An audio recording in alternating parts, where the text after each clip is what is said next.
तो एक्सरसाइज 8.1 का question number 8 हम लोग अभी करने जा रहे हैं। ठीक है, सवाल को शुरू करने से पहले बता दूं, बैकग्राउंड में तुमको थोड़ी बहुत ठाक ठूक की आवाज़ें आ सकती हैं क्योंकि जगह पे अभी फ़िलहाल कंस्ट्रक्शन चल रहा है ना। ग्राउंड फ्लोर को कंप्लीट करके अभी वो फर्स्ट फ्लोर पे आ गए हैं, तो ऑब्वियस है कि चीज़ें के तोड़ने पीटने की आवाज़ आपको सुनाई देंगी। ठीक है, तो इस एक्सरसाइज का क्वेश्चन नंबर 8 हम लोग करने जा रहे हैं। तो इस सवाल तक अगर तुम पहुँचे हो तो ये ऑब्वियस है कि आपने question number 6 and question number 7 को बनाया होगा।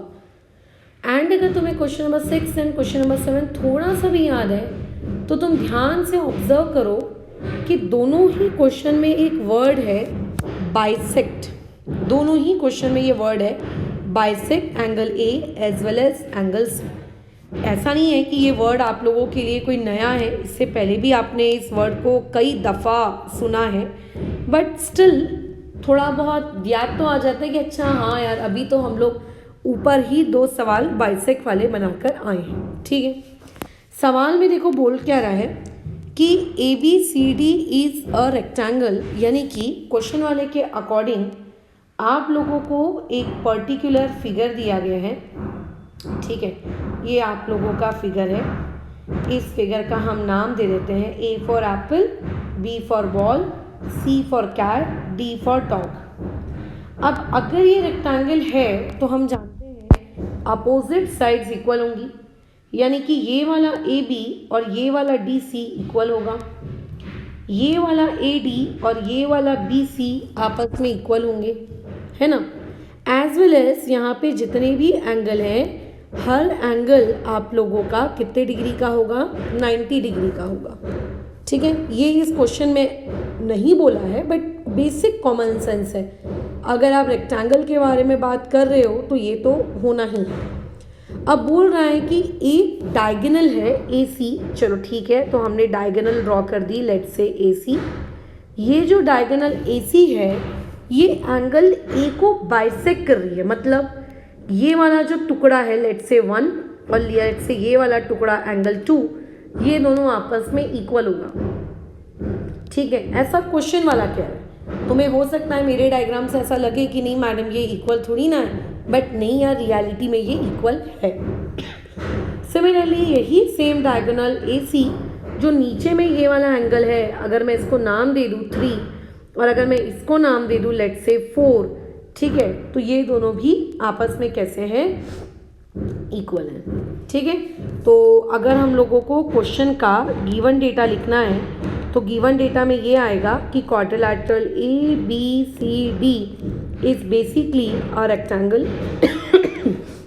ठीक है, ये पर्टिकुलर क्वाड्रिलैटरल आप लोगों का क्या है, रेक्टेंगल है। और हमारे क्वेश्चन में ये आएगा कि हमारे पास जो डायगोनल ए सी है, ये डायगोनल ए सी बाइसेक्ट करेगा किसको, एंगल ए को, ठीक है, एंड एंगल सी को। इसका मतलब एंगल ए के 2 टुकड़े हो रहे हैं। कौन से हैं वो टुकड़े, पहला टुकड़ा है एंगल 1 और दूसरा टुकड़ा है एंगल 2, ये दोनों आपस में रहेंगे इक्वल। ठीक है, और एंगल सी के भी 2 टुकड़े हो रहे हैं, एक है टुकड़ा एंगल 3 और दूसरा टुकड़ा है एंगल 4, तो ये दोनों के दोनों टुकड़े भी आपस में क्या होंगे, इक्वल होंगे। ये इतना गिवन मेरे पास है। अब यहाँ पे देखो शो दैट में आप लोगों को, यानी कि टू प्रूव वाले पार्ट में आप लोगों को क्या बोला जा रहा है, पहले तो यहाँ पे 2 टू प्रूव करने हैं। पहला टू प्रूव आपका ये है कि quadrilateral A B C D को आपको स्क्वायर प्रूफ करना है। ठीक है, quadrilateral A B C D को आपको एक स्क्वायर प्रूफ करना है। और यहाँ पे दूसरा वाला जो टू प्रूफ आप लोगों के पास है वो ये कि यहाँ पे हमको डायगोनल बी डी ड्रॉ करनी पड़ेगी। ठीक है, इस पर्टिकुलर क्वेश्चन में डायगोनल बी डी ड्रॉ करनी पड़ेगी इस तरीके से, और वो diagonal B D angle B को बाइसेक्ट करेगी जिस तरीके से ए सी ने ए और सी दोनों को बाइसेक्ट किया है। वैसे ही मुझे यहाँ पे प्रूव करना पड़ेगा कि जो मेरे पास डायगोनल बी डी है ये बाइसेक्ट करेगी किस चीज़ को, एंगल बी को एंड एंगल डी को, दोनों को बाइसेक्ट करेगी। अगर मैं लेट्स से एंगल ड्रॉ कर लूँ तो अगर मैं इसको एंगल नंबर 5 दूँ, इसको एंगल नंबर 6 दूँ, तो मुझको ये प्रूव करना है कि मेरे पास ये मेरा एंगल 5 और ये एंगल 6 इक्वल है। अगर मैं इस तरफ भी मार्किंग कर दूँ, लेट्स से 7, इस तरफ भी मार्किंग कर दूँ, लेट्स से 8, है ना, तो मुझको ये प्रूव करना है कि 7 इक्वल टू एंगल 8। ये मेरा टू प्रूव है। बट इस वाले टू प्रूव में हम लोग जाने से पहले ये पूरा दिमाग अपना लगाने की कोशिश करते हैं कि हम लोग इसको किस तरीके से स्क्वायर प्रूव करें। अब देखो कैसा है, इसी सेम एक्सरसाइज का 8.1 एक्सरसाइज का क्वेश्चन नंबर 5 था। क्वेश्चन नंबर 5 में हम लोगों ने उस पर्टिकुलर फिगर को स्क्वायर प्रूफ किया था। ये बात से एग्री करते हो कि नहीं करते हो? तुम बोलोगे कि हाँ मैडम किया था। तो उस वक्त जब मैंने उस पर्टिकुलर फिगर को स्क्वायर प्रूफ किया था तो मेरी पहली अप्रोच क्या थी? ऑल साइड्स को इक्वल दिखा दो, जो कि दिखाना ही पड़ेगा, ठीक है, और ईच एंगल वहाँ पे आपका 90 डिग्री दिखा दो। तो जब ऑल साइड्स इक्वल और ईच एंगल 90 दोनों आ जाए तब उस पर्टिकुलर फिगर को हम लोग क्या कहते हैं? स्क्वायर कहते हैं। तब उस पर्टिकुलर फिगर को हम लोग क्या कहेंगे? स्क्वायर। यानी कि किसी भी चीज़ को अगर आपको स्क्वायर प्रूफ करना है तो सिर्फ अगर आप इतना दिखा दोगे कि ऑल साइड्स इक्वल तो काम नहीं चलेगा। अगर आप बोलोगे कि सिर्फ ऑल एंगल 90 दिखा दूंगा तो भी काम नहीं चलेगा। आपको दोनों दिखाना पड़ेगा, ऑल साइड्स इक्वल भी दिखाना पड़ेगा, ऑल एंगल 90 दिखाना पड़ेगा, तब जाके वो फिगर एक स्क्वायर होगा, ठीक है। तो अभी देखिए आप लोगों को क्वेश्चन में क्या दिया है। क्वेश्चन में दिया है कि आपके पास जो क्वाड्रिलैटरल ABCD है, ये क्वाड्रिलैटरल ABCD बेसिकली आप लोगों का रेक्टेंगल है ना। ये मैं नहीं कह रही हूँ, ये क्वेश्चन वाला कह रहा है। तो क्योंकि अगर ये एक रेक्टेंगल है तो हम लोग जानते हैं कि angle A equal to angle B equal to angle C equal to angle D, ये चारों के चारों एंगल आप लोगों के कितने डिग्री के होंगे? 90 डिग्री के होंगे। ये तो फैक्ट है ना कि रेक्टेंगल के चारों एंगल 90 डिग्री के होते हैं। इसके लिए आपको अलग से कोई दिमाग लगाने की ज़रूरत नहीं है। चारों के चारों एंगल आपके कितने डिग्री के हैं? 90। लेकिन मैंने क्या कहा, सिर्फ एंगल को 90 दिखा देने से क्या कोई भी चीज़ स्क्वायर प्रूफ होगी क्या? नहीं, सिर्फ एंगल को 90 दिखाने से कोई भी चीज़ स्क्वायर प्रूफ नहीं होगी। आपको ये भी प्रूव करके दिखाना पड़ेगा कि भाई उसके ऑल साइड्स इक्वल आने चाहिए, ऑल साइड्स इक्वल आने चाहिए। तो अब आपको अपना छोटा सा दिमाग पूरा लगाना है कि किसी तरीके से मैं ऑल साइड्स को क्या कर दूं? इक्वल दिखा दूं, ठीक है। अब देखो क्योंकि ये एक रेक्टेंगल है और दुनिया के सारे रेक्टेंगल पैरेललोग्राम होते हैं, ठीक है, दुनिया के सारे रेक्टेंगल पैरेललोग्राम होते हैं, ठीक है। तो ऐसे केस में ये जो ऊपर वाली साइड है AB और ये जो नीचे वाली साइड है CD, क्या मैं इसको पैरेलल कह सकती हूँ? बिल्कुल कह सकते हो, ठीक है। कैसे? जैसे कि ये हो गया इस क्वेश्चन का स्टेप नंबर 1। स्टेप नंबर 2 की अगर मैं बात करूँ तो स्टेप नंबर 2 में ये लिख सकती हूँ कि every rectangle is a parallelogram. दुनिया के सारे रेक्टेंगल बेसिकली क्या होते हैं? पैरेललोग्राम होते हैं, दुनिया के सारे, ठीक है। अच्छा, लेकिन इसका कन्वर्स ट्रू नहीं होता। अगर कोई तुमसे ये कहेगा कि दुनिया के सारे पैरेललोग्राम रेक्टेंगल होंगे ऑलवेज, तो ये फॉल्स है। Every rectangle is a parallelogram. So therefore जो मेरा क्वाड्रिलैटरल ABCD जिसको मुझे रेक्टेंगल वो गिवन दिया है, उसी पर्टिकुलर क्वाड्रिलैटरल को मैं पैरेललोग्राम भी तो कह सकती हूँ। बिल्कुल मैडम, आप इसको पैरेललोग्राम भी कह सकते हो, है ना। अगर ये पैरेललोग्राम है तो तुम्हें नहीं लगता वो ऊपर वाली साइड AB और नीचे वाली साइड CD आप पैरेलल ले सकते हो? मैंने बोला बिल्कुल ले सकती हूँ, है ना। तो मैं यहाँ पे लिख सकती हूँ कि देयरफॉर वो ऊपर वाली साइड AB और नीचे वाली साइड आपकी CD आपस में पैरेलल हो जाएंगे। एंड इस पर्टिकुलर क्वेश्चन में एक काम करते हैं, इस BD को हम ट्रांसवर्सल ले लेते हैं। अब कई लोगों के पेट में दर्द हो रहा होगा, मैडम BD को ट्रांसवर्सल क्यों लिया, AC को क्यों नहीं लिया? आप AC भी ले सकते हो यार। मेरी नज़र BD पे पड़ी, मुझे BD पसंद आ गई और मैंने BD को ट्रांसवर्सल ले लिया, ठीक है। एंड यहाँ पे हम लोगों ने मेंशन कर दिया कि B D is a transversal. यहाँ पे हम लोगों ने मेंशन कर दिया कि बी डी बेसिकली हमारी क्या है, ट्रांसवर्सल। ठीक है, अगर बी डी को मैंने ट्रांसवर्सल लिया है तो डोंट यू थिंक कि ये वाला एंगल 7 और ये वाला एंगल 6 अल्टरनेट एंगल्स हो जाएंगे, और अगर ये दोनों अल्टरनेट एंगल्स हैं तो ये दोनों इक्वल हो जाएंगे, बिल्कुल हो जाएंगे। तो आप यहाँ लिख सकते हो कि angle 7 equal to angle 6। Similarly आप ये भी तो कह सकते हो ना कि मैडम देखिए ना, ये वाला जो एंगल 5 है और ये वाला जो एंगल 8 है, आप इनको भी अल्टरनेट कह सकती हो। अच्छा कैसे, क्यों, वो मैं बताती हूँ, लेकिन वो भी तो अल्टरनेट एंगल्स हैं। जिस तरीके से आपने ये प्रूव किया कि क्वाड्रिलैटरल ABCD एक पैरेललोग्राम है, तो ऊपर वाली AB और नीचे वाली DC पैरेलल होगी, वैसे आप ये भी प्रूव कर सकते हो कि बाजू वाला AD और बाजू वाला BC ये भी आप लोगों का पैरेलल होगा। आप लिख सकते हो, बिल्कुल लिख सकते हैं, है ना। तो हम ये लिख सकते हैं यहाँ पर कि आप लोगों के पास जो आपकी साइड AD है, ठीक है, और जो आपकी दूसरी साइड है BC, ये दोनों आपस में पैरेलल है, और इस बार हम लोग ट्रांसवर्सल ले रहे हैं अगेन फिर से आप लोगों के किसको, BD को। ठीक है, and BD is a transversal. और अगर आप BD को ट्रांसवर्सल लोगे तो आप फिर से अल्टरनेट एंगल्स इक्वल दिखा सकते हो।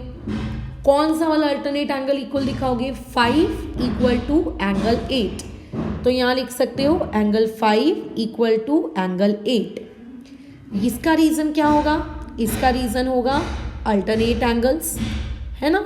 अच्छा, इसका इक्वेशन नंबर दे देंगे 1। वैसे ही नीचे वाले का रीज़न भी क्या होगा, नीचे वाले का भी रीज़न होगा अल्टरनेट एंगल्स, और इसको इक्वेशन नंबर दे देंगे हम लोग, बोलो कितना, 2। तो चलो ठीक है, ये दे दिया। इससे फ़ायदा क्या हुआ, फ़ायदा नुकसान हम बाद में देखेंगे, बट खैर अभी अब वापस से डायग्राम को देखो। डायग्राम को अगर आपने वापस से देखा, ठीक है, अगर आपने डायग्राम को वापस से देखा तो यहाँ पे हमसे क्वेश्चन को सॉल्व करते वक्त एक गड़बड़ हो गई है। गड़बड़ किस टाइप की हो गई है, हमने डायगोनल BD लेके क्वेश्चन सॉल्व किया, ठीक है। अच्छा, तो आपको डायगोनल BD लेके क्वेश्चन सॉल्व नहीं करना था, आपको डायगोनल AC लेके क्वेश्चन सॉल्व करना था। क्यों, कोई भी तो डायगोनल लेके सॉल्व कर सकते हैं ना मैडम, बिल्कुल कर सकते हैं, आप ही ने तो कहा था। तो ये BD में क्या दिक्कत है, BD में दिक्कत ये है कि हम लोगों को जो गिवन इन्फॉर्मेशन दी है, वो गिवन इन्फॉर्मेशन ये दी थी कि डायगोनल AC बाइसेक्ट कर रहा है, यानी कि आपका जो भी गिवन है वो डायगोनल AC के लिए आपका गिवन है। तो इसीलिए जब आप वो अल्टरनेट एंगल वाला कंसेप्ट लगा रहे हो तो आपको BD को डायगोनल नहीं लेना चाहिए, आपको AC को डायगोनल लेना चाहिए। पहले तुम्हें समझ में आ रहा है मैंने इस क्वेश्चन को BD डायगोनल लेके क्यों करवाया, इसीलिए करवाया ताकि मैं तुमको ये सिखा सकूं कि BD को डायगोनल क्यों नहीं लेना है। क्योंकि अगर आप उसको डायगोनल ले लेते हैं, उसको ट्रांसवर्सल ले लेते हैं, और उससे अगर आप अल्टरनेट एंगल का कंसेप्ट लगाते हैं, तो आप इतना सॉल्व करने के बाद आप अटक जाओगे, क्योंकि इन दोनों इक्वेशंस के आगे बढ़ा नहीं जा सकता। क्योंकि क्वेश्चन में मेरा गिवन डायगोनल AC है बाइसेक्ट करने वाला, इसीलिए इस क्वेश्चन में आगे जो स्टेप्स होती हैं उनमें भी मुझे डायगोनल AC को लेकर ही क्वेश्चन को सॉल्व करना है। तो मैं कोई रटवान ही नहीं हूँ कि डायगोनल AC को लेके क्वेश्चन सॉल्व कर लो, मैं समझा के दे रही हूँ कि क्यों मैंने डायगोनल AC को लेके क्वेश्चन सॉल्व करना है और क्यों डायगोनल BD को लेकर नहीं करना है। अगर क्वेश्चन में डायगोनल BD भी बाइसेक्ट कर रहा होता और AC अगर हमारे टू प्रूव में होता तो हम BD को लेकर क्वेश्चन सॉल्व करते। मतलब बेसिकली जो डायगोनल बाइसेक्ट कर रही है, जो चीज गिवन में दी है, उसी को लेकर आपको आगे भी क्वेश्चन सॉल्व करना है, ठीक है। तो अभी फिलहाल हम लोग डायगोनल BD लेके जो हमने क्वेश्चन सॉल्व किया है वो हमें नहीं करना है, डायगोनल AC लेके करना है। और डायगोनल AC लेकर करोगे तो ये वाला एंगल 1, ठीक है, और ये वाला एंगल 4 आपस में इक्वल होगा, राइट। यानी मेरे को क्या करेक्शन करना है कि BD इज अ ट्रांसवर्सल के बदले मुझे लेना है AC इज अ ट्रांसवर्सल, और अगर AC को मैं ट्रांसवर्सल ले रही हूँ तो एंगल 1 और एंगल 4 आपस में क्या होंगे, मेरे इक्वल होंगे। सिमिलरली यही सेम करेक्शन मुझको नीचे भी करना होगा, वहाँ पे भी AC को मुझे मेरा ट्रांसवर्सल लेना होगा। अगर AC को हम ट्रांसवर्सल लेंगे तो ये वाला एंगल 2 और ये वाला एंगल 3 हमारे क्या होंगे, इक्वल होंगे। ठीक है मैडम, आपके अकॉर्डिंग तो चलिए हमने इतना सब कुछ कर दिया, लेकिन इससे फ़ायदा क्या हुआ? फ़ायदा इससे ये हुआ कि हम लोगों को पहले से क्वेश्चन के गिवन में 1 = 2 बोला गया है। ठीक है, हमें क्वेश्चन के गिवन में पहले से 1 = 2 बोला गया है और 3 = 4 बोला गया है। ये जी पहले से हम लोगों को क्वेश्चन में गिवन है और इस डेटा को मैं अपना इक्वेशन नंबर 3 दे देती हूँ। और अब अगर मैं कहूँगी कि from equation number 1, 2 and 3 observe करो और देखकर बताओ कि तुम्हें क्या देखने को मिल रहा है, तो तुम ये बोलोगे मैम तीनों इक्वेशंस को ऑब्जर्व करने के बाद हमें ये पता चल रहा है कि 1 वाला 2 के बराबर है और वही 1 वाला 4 के भी बराबर है और वही 4 आगे जाके 3 के भी बराबर है। तो यानी कि बेसिकली चारों के चारों एंगल्स 1, 2, 3, 4 सबके सब आपस में इक्वल है। बेसिकली चारों के चारों एंगल्स आपस में इक्वल है। ठीक है, ओके ठीक है, चारों एंगल्स इक्वल है, ध्यान रखना। बेसिकली चारों के चारों एंगल्स आपस में क्या है, इक्वल है। तो ऐसे केस में आप इस ट्रायंगल को सिलेक्ट करिए। आप कोई भी ऐसे ट्रायंगल को सिलेक्ट कर लीजिए जिसमें 1, 2, 3, 4 में से कोई भी 2 एंगल्स आ रहे हो। मैंने इस ट्रायंगल को सिलेक्ट किया, ये दिख रहा है ग्रे ग्रे कलर का, इन ट्रायंगल ADC। अब इस ट्रायंगल ADC में अगर मैं डायग्राम को ध्यान से देखूं तो आप मेरे को देखकर बताओ इस ट्रायंगल ADC में क्या एंगल 2 आपको दिख रहा है? तो बोलोगे यस मैडम ये दिख रहा है। क्या आपको एंगल 4 दिख रहा है? आप बोलोगे यस ये दिख रहा है। और अभी हमने प्रूव किया कि ये चारों के चारों एंगल इक्वल है, यानी कि एंगल 2 और एंगल 4 ये आप लोगों का इक्वल है। अगर मैं इसको इक्वेशन नंबर 4 देती हूँ तो मैं यहाँ पे रीज़न लिख सकती हूँ फ्रॉम 4। अब देखो ट्रायंगल चैप्टर में हम लोगों ने ऑलरेडी एक प्रॉपर्टी पढ़ी है, अगर ट्रायंगल की 2 साइड्स इक्वल होती हैं तो उनके अपोजिट एंगल्स भी इक्वल होते हैं। फिर याद करो हमने इसका एक कन्वर्स भी पढ़ा था कि अगर एंगल्स इक्वल हैं तो उनकी अपोजिट साइड्स भी इक्वल होंगी। तो एंगल 2 के अपोजिट साइड कौन सी है? ध्यान से देखो, 2 के अपोजिट में कौन सी साइड है? DC। और 4 के अपोजिट में कौन सी साइड है? AD। तो मैं यहाँ पे बड़े ही प्यार से लिख सकती हूँ कि देयरफॉर DC = AD। और इसका रीज़न हम लोग क्या देंगे, जो हम लोगों ने ट्रायंगल चैप्टर में पढ़ के रखा है, converse of isosceles triangle theorem. ये इसका हम अपना रीज़न देंगे, DC = AD। बट मैडम मिला क्या? अरे भाई मिल गया, बहुत कुछ मिल गया। अगर तुम थोड़ा भी अपने आँख कान सब दिमाग सब खुला रखकर अगर पढ़ाई करते हो तो तुम्हें याद होगा कि अभी क्वेश्चन नंबर 6 में NCERT के यही सेम स्टेप्स हमने फॉलो की थी जब हमें फिगर को स्क्वायर प्रूफ करना था। जब हमें NCERT के 8.1 के क्वेश्चन नंबर 6 के पार्ट 1 में उस फिगर को स्क्वायर प्रूफ करना था, हमने यही सेम स्टेप्स फॉलो की थी। अब जैसे ये DC = AD आ गया, इसको मैं मेरा इक्वेशन नंबर 5 दे रही हूँ और मैं इसको छोड़ रही हूँ। लेकिन अब मुझे एक बात बताओ, क्वेश्चन में आपको पहले से बोला जा रहा है कि आपका फिगर एक रेक्टेंगल है, यानी आपके पास ये क्वेश्चन में पहले से बोला जा रहा है कि AB और DC आपस में इक्वल होगी। यानी कि क्वेश्चन में आपको पहले से पता है कि AB = DC है और क्वेश्चन में आपको पहले से पता है कि BC = AD है। और इसका रीज़न आप लोगों के पास क्या है? गिवन, क्योंकि आपका फिगर क्या है? एक रेक्टेंगल, और रेक्टेंगल की अपोजिट साइड्स क्या होती हैं? इक्वल। तो अगर मैं तुमसे कहूँ कि अब आप इक्वेशन नंबर 5 को एंड नाउ आप इक्वेशन नंबर 6 को कंपेयर करिए, तो तुमको नहीं लगता इक्वेशन 5 और इक्वेशन 6 को कंपेयर करके ये बोलोगे कि मैडम यहाँ पे चारों की चारों साइड्स आपस में एक दूसरे के क्या आ गई हैं? इक्वल आ गई हैं। ऑल साइड्स इक्वल है ना। इस कंपैरिजन से हमें यही समझ में आता है कि आप लोगों के उस पर्टिकुलर क्वाड्रिलैटरल की ऑल साइड्स आपस में क्या है? इक्वल आ गई है। ठीक है, ऑल साइड्स आपस में क्या आ गई? इक्वल। जब ऑल साइड्स आपस में इक्वल आ जाए तो उस फिगर को कहते हैं रोम्बस। तो ये एक रोम्बस है, बट इसके हर एक एंगल भी तो according to this equation number 1 इसका हर एक एंगल क्या है? 90 डिग्री का है। ठीक है। तो अगर मैं लिखूं कि मेरे पास जो स्टार्टिंग में ये वाली इक्वेशन नंबर 1 है, ये रोमन नंबर वाली जो इक्वेशन नंबर 1 है, और अभी जो मेरे पास इक्वेशन नंबर 7 है, इस दोनों इक्वेशन के अकॉर्डिंग मेरा क्वाड्रिलैटरल ABCD बेसिकली क्या है, एक स्क्वायर है इन दोनों इक्वेशन के अकॉर्डिंग। क्यों? क्योंकि वो पहली इक्वेशन कहती है कि हर एंगल 90 डिग्री है, और सातवीं इक्वेशन कहती है कि चारों साइड्स आपस में इक्वल हैं, और चारों साइड्स भी इक्वल हैं, हर एक एंगल भी 90 डिग्री का है। तो ऐसे फिगर को क्या कहा जाएगा, स्क्वायर।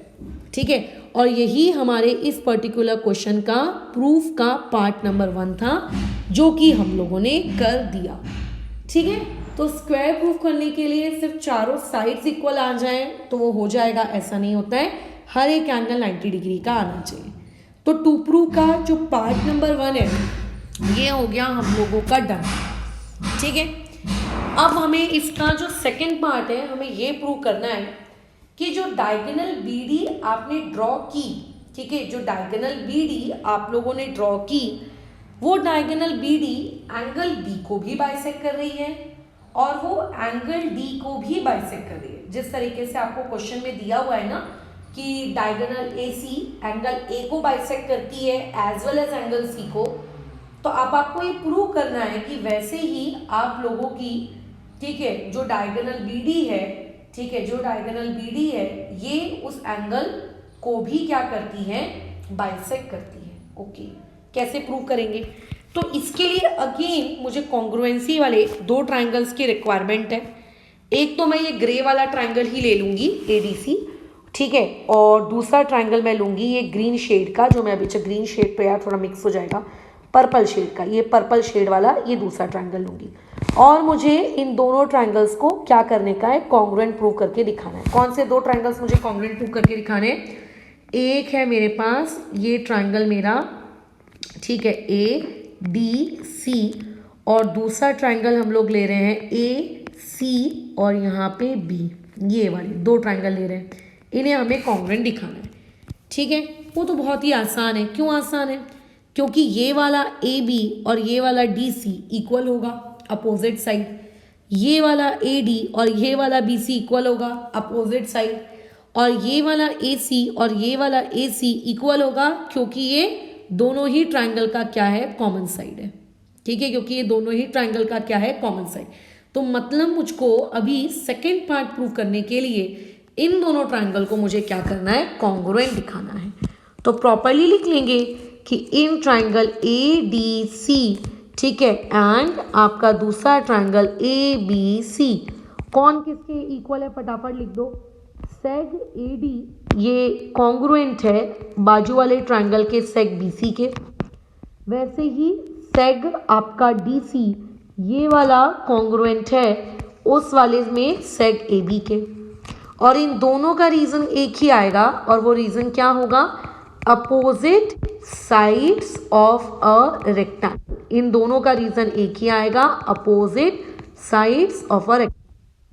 इसमें जो सेग AC है ये मेरा कॉन्ग्रुएंट है सेग AC के, इसका रीजन क्या आएगा, कॉमन साइड, क्योंकि वो दोनों ही ट्राइंगल की क्या है, कॉमन साइड है। सो देयरफॉर मैं ये लिख सकती हूँ कि ट्राइंगल ABC कॉन्ग्रुएंट होगा ट्राइंगल ABC के, और इसका रीजन होगा ट्रिपल S टेस्ट। इसका रीजन क्या होगा, ट्रिपल S टेस्ट। ये दोनों ट्राइंगल ट्रिपल S टेस्ट से क्या हो गए, कॉन्ग्रुएंट हो गए। बट मैम हमको तो ट्राइंगल कॉन्ग्रुएंट करने को नहीं कहा था, लेकिन तुम्हें अभी तक मेरे हिसाब से आदत पड़ गई होगी इस चीज़ की कि कुछ भी प्रूव करना हो कॉन्ग्रुएंसी से ही प्रूव होता है। ठीक है, कोई बात नहीं, कोई दिक्कत नहीं, हम कर लेंगे। देखो ऊपर में जो डायग्राम है आपका, जो ओरिजिनल डायग्राम है, उस ओरिजिनल डायग्राम पे आप अगर थोड़ा सा अपनी अक्ल का इस्तेमाल करें, ठीक है, ओरिजिनल डायग्राम में, तो ओरिजिनल डायग्राम जो है आप लोगों का, उसमें आपको ये प्रूव करना है कि BD आप लोगों की क्या होनी चाहिए, एक ऐसी डायगोनल होनी चाहिए जो दोनों एंगल्स को बराबर बराबर क्या कर रही है, उसके टुकड़े कर रही है, जो बराबर बराबर दोनों के क्या कर रही है, टुकड़े कर रही है। अब मैंने जिन 2 ट्राइंगल्स को कॉन्ग्रुएंट प्रूव कर दिया, उनमें तो एंगल B और एंगल D वाले तो कोई टुकड़े आ ही नहीं रहे, है ना। हमें क्या प्रूव करना था कि ऐसे ट्राइंगल लो जिनमें कॉन्ग्रुएंसी प्रूव करने के बाद एंगल बी और एंगल डी के टुकड़ों में हम ताकि सीपीसीटी लगा के उसको दिखा सकें। लेकिन मैडम अभी आपने जो दो ट्रायंगल ले लिए इनमें एंगल बी और एंगल डी के तो टुकड़े हो ही नहीं रहे, यहाँ तो एंगल बी और एंगल डी के टुकड़े डायग्राम में है ही नहीं। इसका मतलब ये जो मैंने पूरा का पूरा मेरा टू प्रूफ किया है, ये टू प्रूफ मुझे गलत नहीं है, लेकिन इन दोनों ट्रायंगल को लेकर नहीं करना चाहिए था। मुझे ऐसे दो ट्रायंगल सिलेक्ट करने हैं जहां पर एंगल बी के और एंगल डी के टुकड़े आते हों, टुकड़े दिख रहे हो कि अच्छा इस ट्रायंगल में एंगल बी का एक टुकड़ा है, ओ इस ट्रायंगल में एंगल डी का एक टुकड़ा है, ओ मुझे ऐसे दो ट्रायंगल्स लेने जहाँ पे टुकड़े आते हो, टुकड़े। तो कौन से होंगे वो दो ट्रायंगल? तो आपको लेना है ये वाला ट्रायंगल, ये वाला, ये जो पर्पल कलर का एक ये वाला ट्रायंगल लेंगे, ठीक है बराबर, और दूसरा उसके ऊपर वाला ट्रायंगल लेंगे। तुम्हें ऐसा लग रहा होगा कि अच्छा आपको खुद ही नहीं आता होगा इसीलिए बार बार गलत कर रही हो, बार बार मिटा मिटा के हमको सिखा रही हो, ऐसा नहीं है। मैं इसीलिए गलत कर करके तुमको सिखा रही हूँ ताकि तुम्हें पता चले कि क्यों उन दोनों ही ट्रायंगल्स को यूज़ किया गया कॉन्ग्रुएंसी में और क्यों किसी और ट्रायंगल को यूज़ नहीं किया गया। अदरवाइज मैं स्टेप्स बता दूंगी, तुम रट लोगे तो वो थोड़ी ना होती है मैथ्स, राइट? आपको पता होना चाहिए। अब भैया हमको तो पता है क्योंकि हमको आता है, तुम लोग तो लेकिन पहली बार पढ़ रहे हो, तो क्यों ऐसा लिया गया ये आपको आइडिया होना चाहिए। तो एक ट्रायंगल ये वाला लेंगे और एक ट्रायंगल ये वाला लेंगे। तो इसमें देखो एंगल बी के टुकड़े आ रहे हैं, किधर आ रहे हैं मैडम? ये देखो ऊपर वाले ट्रायंगल में एक ये टुकड़ा आया, एक ये वाला टुकड़ा है, नीचे वाले ट्रायंगल में एक ये आया और एक ये आया। तो अब आपको इन दोनों ट्रायंगल को कॉन्ग्रुएंट प्रूफ करना है, यानी कि ये मैं नहीं करूँगी, मैं तुम्हारे लिए छोड़ रही हूँ, ये तुम्हारे लिए छोड़ रही हूँ मैं काम।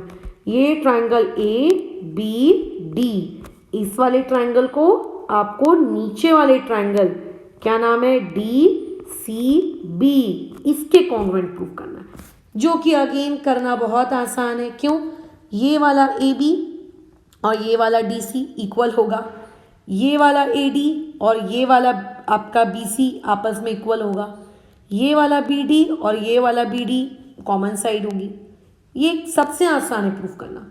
साथ ही साथ में जब आप इन्हें कॉन्ग्रुएंट प्रूव कर दोगे तो ये वाला टुकड़ा क्या कहलाएगा? एंगल 7, ठीक है, और ये वाला टुकड़ा क्या कहलाएगा? एंगल 5।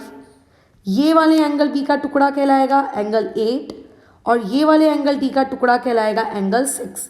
तो जब आप इन दोनों ट्रायंगल्स को कॉन्ग्रुएंट प्रूव कर दोगे तो सीपीसीटी से आपको नहीं लगता ये टुकड़े भी आपस में इक्वल हो जाएंगे? और यही तो इस क्वेश्चन का पार्ट 2 था। तो यानी कि अब आपका पूरा एम ये होना चाहिए कि ट्रायंगल आपका ए बी डी और जो आपका दूसरा ट्रायंगल है बी डी सी, आप इसको कॉन्ग्रुएंट प्रूफ करो, जो कि अगेन वही सेम नियम, सेग आपका ए बी कॉन्ग्रुएंट होगा सेग किसके? आपके क्या नाम है उसका? बी सी, एक मिनट उल्टा लिख दिया गया कुछ, नहीं, सेग डी सी के। फिर उसके बाद आप लोगों का जो सेगमेंट ए डी है वो कॉन्ग्रुएंट होगा सेगमेंट बी सी के। इन दोनों का क्या रीज़न होगा? इसका रीज़न होगा opposite sides of a rectangle, क्योंकि हमें फिगर पहले से क्या दिया हुआ है? रेक्टेंगल दिया हुआ है ना। हम लोगों को सेग हमारा जो बी डी है ये कॉन्ग्रुएंट दिया हुआ है किसके? सेगमेंट बी डी के, और इसका रीज़न हम लोग देंगे, बोलो क्या? Common side. इसका रीज़न हम लोग क्या देंगे? Common side. तो इस तरीके से ये जो मेरे दोनों ट्रायंगल है ए बी डी और जो मेरा दूसरा ट्रायंगल है बी डी सी, ये आपस में ट्रिपल एस टेस्ट से बोलो क्या हो गए? कॉन्ग्रुएंट हो गए। अगर दोनों ट्रायंगल कॉन्ग्रुएंट है तो मैं सीपीसीटी लगा सकती हूँ? बिल्कुल लगा सकते हो, लगाओ। तो देखो सीपीसीटी में मैंने लिखा एंगल 7 कॉन्ग्रुएंट 2। अब दूसरे में एंगल 7 का कॉन्ग्रुएंट में किसको बताऊं? एंगल 7 का कॉन्ग्रुएंट में किसको बताऊं? तो कई लोग बोलते हैं कि मैडम एंगल 7 का कॉन्ग्रुएंट कौन होगा? आप लोगों का एंगल 8 हो जाएगा। और वैसे ही आप लोगों का एंगल 5 इसका कॉन्ग्रुएंट कौन हो जाएगा? एंगल 6 हो जाएगा। और इसका रीज़न दे देंगे सीपीसीटी। और यही तो हमारे इस क्वेश्चन का सेकेंड पार्ट था। आपको ये प्रूव करना था कि एंगल 7 एंगल 8 के बराबर आ जाए, एंगल 5 आपके एंगल 6 के बराबर आ जाए, ताकि आप ये लिख सको कि आप लोगों के पास जो डायगोनल बी डी है वो बाइसेक्ट कर रही है एंगल बी को एज वेल एज वो बाइसेक्ट कर रही है एंगल डी को, ये आप ताकि प्रूव कर सको, हैंस प्रूफ। ठीक है, हो गया हमारा सवाल खत्म।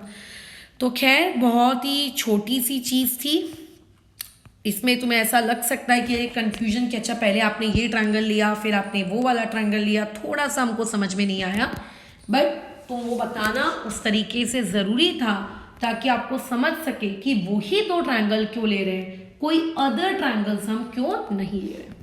ठीक है, तो यहाँ पे हमारा क्वेश्चन नंबर 8 समाप्त होता है। फिलहाल